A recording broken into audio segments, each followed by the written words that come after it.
नमस्कार फरीदाबाद।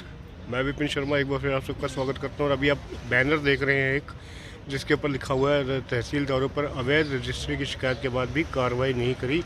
तो भूख हड़ताल लिखा हुआ दिखाई दे रहा है। भूख हड़ताल यहाँ पे जारी है और विनीत गोस्वामी मेरे साथ जुड़ रहे हैं।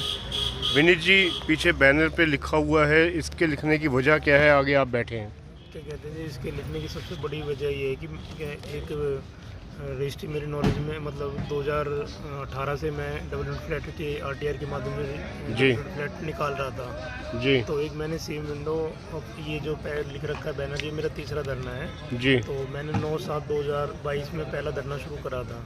8/7/2022 में मैंने एक सेम विंडो लगाई थी जी उस सेम विंडो के कंटेक्ट ये थे कि मेरे पास पीएमओ के ऑर्डर हैं। ये पेपर आप दिखा रहे हैं।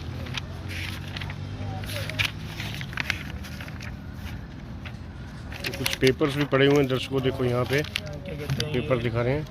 एक मैंने पीएमओ को कंप्लेंट करी थी तो 2021 में जो माननीय डीसी अतुल द्विवेदी जी थे उनके खिलाफ भी जांच के आदेश थे, क्योंकि जो मैंने सीम विंडो लगाई थी, इस सीम विंडो में भी 2019 में जब वो यहाँ फरीदाबाद डीसी थे तो मेरी एक सीम विंडो थी तो उसमें उन्होंने कार्रवाई नहीं करी बिल्कुल भी, और तहसीलदार का हो गया ट्रांसफ़र। तो मुझे कॉपी भी नहीं दी कि 2019 के दो डॉक्यूमेंट है, उन्हीं को जनकर तहसीलदार ने करी थी। तो पीएमओ से 2021 के ऑर्डर हैं, इस पर भी आज तक कार्रवाई नहीं हुई थी। इस बिहाफ पे मुझे हाईकोर्ट से 9 मार्च से लेके क्या कहते हैं 21 मार्च तक प्रोटेक्शन भी मिली थी। अब क्या कहते हैं, ये सीएम विंडो 10 महीने पेंडिंग रही है। अच्छा, सीएम विंडो वैसे तो मुख्यमंत्री जी जनसंवाद करते हैं, सीएम विंडो लगाते हैं। सुशासन दिवस पे सीएम विंडो शुरू गई थी 25/12/2014 में सुशासन दिवस पे शुरू गई थी। क्या कहते हैं, सीएम विंडो एक वकील की सीएम विंडो में 10 महीने बाद कार्रवाई होती है, तो इससे आप खुद समझ सकते हैं कि भाई जनता। तो दावा तो किया जाता है कि सीएम विंडो पे जो सीएम है, प्रशासन है, वो त्वरित कार्रवाई करता है। मैं आपको बता रहा हूँ जी, क्या कहते हैं, सीएम विंडो मैंने 8/7 में लगाई थी। 15/9/2022 तक 2 महीने तक तो क्या कहते हैं डीआरओ फरीदाबाद ने इसे कहीं नहीं भेजा। ये देखो ना, क्या कहते हैं 8 इसमें लिखा हुआ है कि भाई आपकी शिकायत 8/7/2022 को प्राप्त हुई थी, और पहला लेटर 15/9, मतलब 2 महीने तक तो क्या कहते हैं कोई लेटर भी इन्होंने लिखना उचित नहीं समझा। उसके बाद इन्होंने लिखा कि भाई एसडीएमओ को रिपोर्ट के लिए कहा गया। एसडीएम फरीदाबाद और एसडीएम बल्लभगढ़ ने तो क्या कहते हैं तहसीलदारों की सपोर्ट करते हुए कह दिया कि भाई जो वसीका हुई नियम अनुसार हुई हैं। बड़खल के तहसीलदार साहब ने ये कहा कि भाई इसे डीटीपी की रिपोर्ट लो। डीटीपी रिपोर्ट के लिए, डीटीपी रिपोर्ट ये मैं आपको दिखा देता हूँ। डीटीपी रिपोर्ट के लिए भी फिर डीआरओ साहब ने क्या करा, 15/9 के लेटर को 4/10 में रिपोर्ट आ गई थी, लेकिन 3 महीने तक डीटीपी के पास भी नहीं भेजा। क्या कहते 3 महीने तक डीटीपी के पास नहीं भेजा। फिर डीटीपी ने इसकी रिपोर्ट 10 फरवरी को दे दी थी। डीटीपी ने अपनी रिपोर्ट में बाकायदा क्या कहते हैं सेक्शन का हवाला दे के इन रजिस्ट्रियों को वॉल्यूशन बताया था। ओके, उसके क्या कहते हैं उसके 2 महीने तक डीआरओ फरीदाबाद फिर इसको घुमाते रहे, और 24/4/2023 में डीआरओ ने डीसी को कार्रवाई के लिए पत्र लिखा था। ये भी एक फॉर्मेलिटी थी। क्या कहते हैं, ये इस बात से सिद्ध हो रहा है कि उसके बाद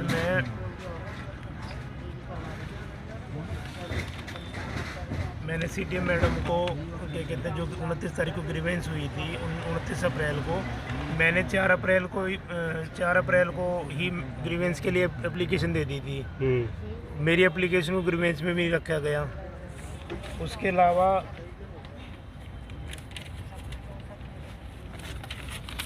एक एप्लीकेशन और दिखा रहा हूँ मैं आपको। तो आप देखें फरीदाबाद की ये विनीत गोस्वामी हैं, एडवोकेट हैं पेशे से, और धरने पर बैठे हैं अनियमितताओं को लेके, और प्रशासन द्वारा जो है इनकी बात को फिलहाल इनका कहना है कि अनसुना किया जा रहा है। 4/5 में क्या कहते हैं, और दूसरा जी सीएम विंडो के अलावा ये देखो, जनता दरबार में मैंने एप्लीकेशन लगाई थी 16 अक्टूबर को। माननीय मुख्यमंत्री जी ने जनता दरबार लिया था जी, बाकायदा दैनिक जागरण में खबर भी आई थी। और क्या कहते हैं उसके बाद 15 अक्टूबर को तहसीलदार सुशील शर्मा ने मुझे थ्रेट दी थी, जिसकी बाबत मैंने सेंट्रल थाने में एप्लीकेशन भी दी हुई है, वो भी आज तक पेंडिंग है। इन सब के बिहाफ पे मुझे प्रोटेक्शन मिली थी। और 24 जो क्या कहते हैं लेटर डीआरओ साहब ने डीसी साहब को लिखा था 24/4/2023 में। इसके 10 दिन बाद मैं डीसी साहब से मिला। मैंने कहा डीसी साहब 10 दिन हो गए आपको लेटर फॉरवर्ड हुए, आपने कोई आगे लेटर लिखा हो तो उसकी कॉपी मुझे दे दो। मैंने 4 तारीख को डीसी साहब को सूचना दे दी थी कि जी मैं 10 तारीख तक कार्रवाई करूंगा, और डीआरओ ने अपना बचाव करते हुए, तहसीलदारों को बचाव करते हुए कि भाई क्या कल को क्या कहते हैं डीआरओ पे बात ना आए, क्योंकि डीआरओ पहले तहसीलदार ही होता है। मैंने कहा जी इनके नाम नहीं लिखे, 1 महीना तो इनके नाम के पता करने में लग जाएगा। उसके बाद क्या कहते हैं 10 तारीख को फिर मैं डीसी मैडम से मिला, तो डीसी मैडम तो ये कहते हैं कि वकील साहब आप चुटकी में फैसला चाहते हो। आप ये देखिए सीएम विंडो का, एक वकील की सीएम विंडो का, अगर ये जनता की सीएम विंडो होती तो उसे थ्रेट से वापस करवा देते।